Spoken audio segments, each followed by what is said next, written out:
MN classes पे आपका स्वागत है। मैं मोहित निर्वाण। जैसा कि आज फिर से आपके लिए एक नया चैप्टर लेके आया हूं, जिसमें हम जानेंगे नंबर सिस्टम के बारे में और ऑर्डिनल नंबर्स को किस तरह से प्रोनाउंसिएशन किया जाता है उसके बारे में। जैसा कि लास्ट चैप्टर में हमने पढ़ा था, जितने भी हमारे अल्फ़ाबेट होती हैं उनके अंदर वोवल्स, उनके अंदर जितने कॉन्सोनेंट्स हैं, ए वर्सेस एन का अंतर हमने पढ़ा था, द वर्सेस दी का अंतर हमने पढ़ा था। और उसी प्रकार से आज भी हम छोटी छोटी मगर मोटी बातें जो हमारे डेली लाइफ में बहुत यूज होती हैं और इनसे हमें अवगत होना ही चाहिए अगर हमें इंग्लिश में परफेक्ट होना है। तो चलिए शुरू करते हैं आज का अध्याय। आप देख पा रहे हैं आज के जो हमारे मोस्ट इंपोर्टेंट क्वेश्चंस जो कहेंगे, जो आज हम डिस्कस करने वाले हैं, वो ये हैं। एक तो जो टीनेजर एक वर्ड है जो काफी यूज किया जाता है और ये एक एज को भी इंडिकेट करता है स्पेशली।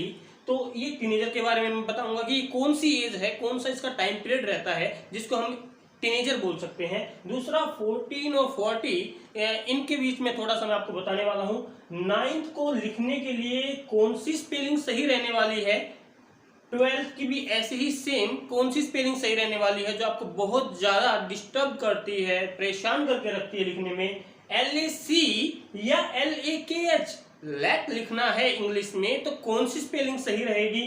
1 मिलियन और 1 बिलियन कितना होता है, इनको किस तरह से प्रोनाउंसिएशन करना है, इनके साथ जुड़े कुछ इंपॉर्टेंट जितने भी वर्ड हैं जो इनसे बनते हैं वो भी मैं यहाँ पे बताने वाला हूँ। जैसा कि आपको दिख रहा है यहाँ पे मैंने नंबर लिखे हुए हैं 1 से लेके 1000 तक, लेकिन कुछ शॉर्टकट में है। लेकिन जो इंपॉर्टेंट कीज रहेंगी मेरी लेक्चर की वो मैंने यहाँ पे लिखी हुई हैं, जिनके ऊपर मैं आपको कुछ बताना चाहता हूँ। तो सिंपली मैंने इसलिए लिखी है क्योंकि कई बार प्रोनाउंसिएशन करने में भी हमें दिक्कत होती है, स्पेलिंग की मिस्टेक रहती है। तो मैं जल्दी से एक बार इनको बताऊंगा आपको जल्दी से। जैसे सबसे पहले जो हमारा होता है ONE, इसको हम 1 बोलते हैं। TWO 2, फिर 3, फिर 4, फिर 5, फिर 6, फिर 7, 8, 9, 10। इसके बाद में जो आते हैं वो होता है हमारा 11, 12, 13, 14, 15, 16, 17, 18, 19, 20। यहां पे देखने वाली बात यह है कि एक ध्वनि टीन वो कंटिन्यूस बनी हुई है 13 से। यहां पे आप देखेंगे लास्ट में TEEN यहां से ऐड करना हमने शुरू किया था, जो कि 19 तक चलता है और सब में ये लगातार टीन बना हुआ है। इसी टीन के आगे अगर हम एज लगा दें तो वो हो जाता है टीन एज। और टीनेजर होते हैं वो बच्चे जो इस एज के अंदर होते हैं। तो टीनेजर का मतलब वो है, वो आयु वर्ग के बच्चे हैं जो 13 से लेकर 19 के मध्य में होते हैं। तो हमारा पहला जो क्वेश्चन है वो यहाँ पे सोल्व हो जाता है कि टीनेजर कौन सी एज है। ए time period between 13 to 19 is called teenage.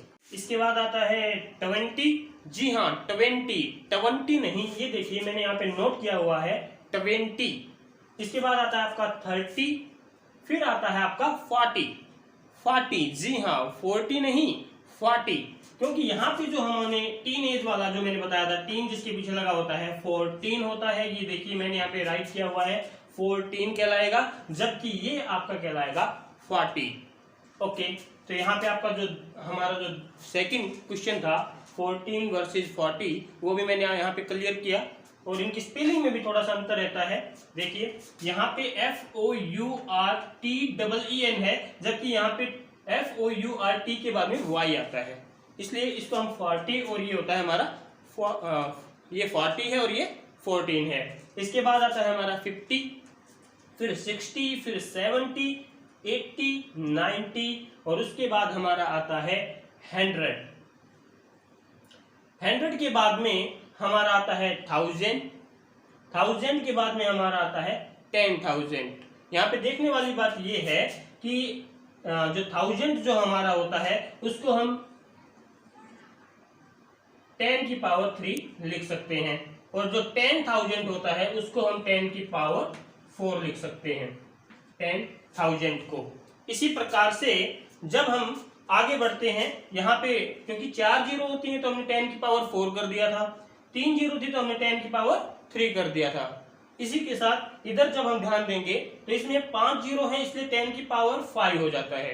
10 की पावर 5, जिसको हम लैख बोलते हैं। जब 10 की पावर 5 यानी 5 जीरो जब आ जाती हैं तो उसको हम लैख बोलते हैं। हमारा एक क्वेश्चन ये भी था कि ये लैख LAC होता है या LAKH होता है, तो इसका जवाब है कि ये दोनों बिल्कुल सही हैं।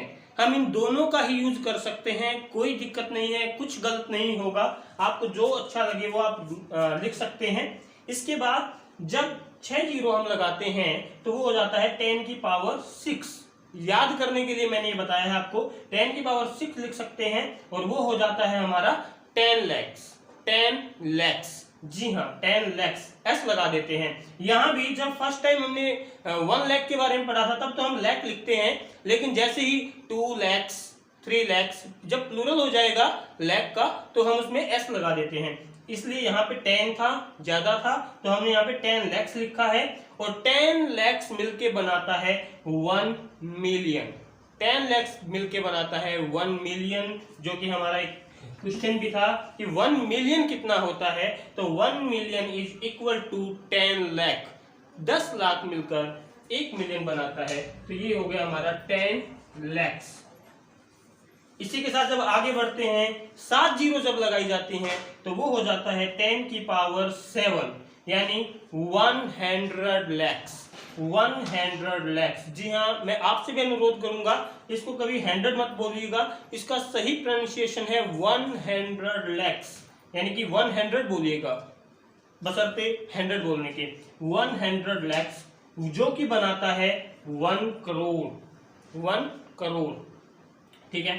इसी के साथ जब इसके, अभी मैंने 8 को यहाँ पे मिस किया हुआ है, लेकिन यहाँ पे अगर 10 की पावर 8 हो जाता तो ये हो जाता 10 करोड़। 10 की पावर अगर 8 यानी कि 8 जीरो एक साथ लगाई जाए तो वहां पे वो हो जाता 10 करोड़। और ऐसे ही जब 9 जीरो लग जाते हैं तो 10 की पावर 9 हो जाता है, उसको हम बोलते हैं 100 करोड़।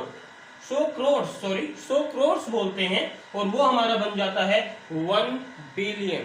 1 बिलियन, देखिए 100 करोड़ था तो 100 करोड़ पे जाके 1 बिलियन बन रहा है। ऐसे ही 100 लैक्स था तो 100 लैक्स का जाके 1 करोड़ बन रहा है। और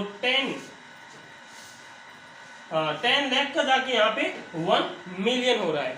तो ये हमें याद रखने वाली बात है, मिलियन, बिलियन और करोड़, इनके अंतर्गत हमें ये बात याद रखनी पड़ती है। और यहाँ पे था कि जब 10 की पावर 8 हो जाएगी यानी 8 जीरो जब एक साथ होंगी तो उसका हो जाता है 10 करोड़।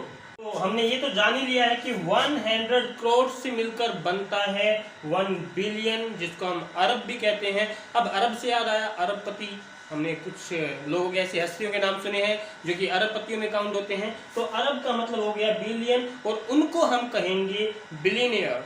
बिलियनियर, ठीक है। ऐसे ही मिलियन से जो जिनके पास 1 मिलियन या इससे ज्यादा पैसा होता है उनको हम बोलेंगे मिलियनियर, ठीक है। तो ये भी हमारे क्वेश्चन शो होता है, मिलियनियर कौन है, बिलियनियर किसे कहते हैं, मिलियन, बिलियन। आइए अब देख लेते हैं इन नंबर्स को जब ऑर्डिनल नंबर में चेंज करना होता है तो हमें क्या क्या चेंज करने पड़ेंगे और किस तरह से इनका प्रोनाउंसिएशन रहने वाला है, ये भी हम एक बार देख लेते हैं। देखिए, जैसे फर्स्ट, जब भी कोई चीज या कोई व्यक्ति किसी प्रथम स्थान पे होता है तो हम उसको ऑर्डिनल के हिसाब से, क्रम के हिसाब से उसको फर्स्ट बोलते हैं, उसके बाद वाले को सेकंड बोलते हैं, इसको बोलते हैं ऑर्डिनल नंबर्स। और इसी तरह से ये क्रमागत चलते रहते हैं और इनको एक पोजीशन के रूप में हम देखते रहते हैं। तो जैसा आप जानते हैं, फर्स्ट, फिर second, third, fourth, fifth, sixth, seventh, eighth, एक नॉर्मली ऐसे चलता है। लेकिन 9, जो कि मैंने यहाँ पे भी नोट किया था कि 9 किस तरह से लिखा जाएगा, उसकी क्या स्पेलिंग रहने वाली है, उसके ऊपर मैंने एक पॉइंट रखा हुआ था। तो 9 जो हम लिखते हैं वैसे हम लिखते हैं NINE, लेकिन 9th लिखने के लिए हमें ई को यहाँ से इरेज करना होगा और TH लगाना होगा। आप देखोगे नॉर्मली हम यहाँ पे फिफ्थ तक तो यहाँ पे अलग अलग है, फर्स्ट अलग स्पेलिंग है, सेकंड की अलग होती है, थर्ड अलग, फोर्थ, फिफ्थ अलग अलग होते हैं। उसके बाद अगर आप देखें तो TH का हम एक तरह से प्रयोग कर रहे हैं पीछे, थोड़ा बहुत किसी में चेंज होता है, लेकिन कईयों में तो ऐसा भी दिखेगा कि आपको बस हम डायरेक्टली TH लगा रहे हैं, किसी में Y को हटाया जा रहा है। तो ये सब चेंजेस मैं आपको बताने वाला हूँ। यहाँ पे जैसे 9th का मैंने बता दिया, ई हटा के हम टीएच लगाते हैं, ये इसकी बिल्कुल सही स्पेलिंग होती है। 9th अगर हमें कहीं पे लिखना होता है तो ऐसे TENTH, 10 जैसे लिखते हैं उसके पीछे हम टीएच लगा रहे हैं, ऐसे 11 के पीछे हम टीएच लगा रहे हैं, 13 यहाँ तक हो रहा है उसके पीछे हम टीएच लगा रहे हैं, 14 टीएच, 15 टीएच, 15, 16, 17, 18, 19, 20। लेकिन 20 कैसे लिख रहे हैं, 20 में जो y था उसको हटा दिया, उसकी जगह पे हमने IE लगाया, उसके पीछे हमने TH लगाया है। ऐसी 30 में भी रहने वाला है, y को हटा के IE का प्रयोग किया गया। ऐसी 40 में ऐसे किया गया, y को हटा के IE लगाया गया, उसके पीछे हमने TH लगाया। ऐसी 60, 70, 80 और 90 तक ऐसे ही रहा। 100 में हमने क्या किया, डायरेक्ट पीछे TH लगाया, ठीक है, इसको 100 बोल देंगे। इसके बाद में 1000 आता है, 1000 में भी हमने क्या किया, लास्ट में TH लगाया, 1000 हो गया, ठीक है। यहाँ पे एक वर्ड एक नंबर हमारे यहाँ पे मिस होता है, 12th में हमने क्या करना होता है, वैसे 12th की स्पेलिंग होती है TWELVE, ये रहती है, लेकिन इसको हम इस तरह से नहीं लिखेंगे कि इसके पीछे हमने TH लगा देना है, नहीं, वो गलत होगा। इसकी स्पेलिंग जो रहेगी, यहाँ से आपको इसको साफ करना है और इसमें आपको ऐड करना है FTH, F का एक हल्का सा साउंड आता है इसमें, 12th बोलते हैं इसको, 12th, ठीक है। तो ये इसकी बिल्कुल सही स्पेलिंग है 12th की।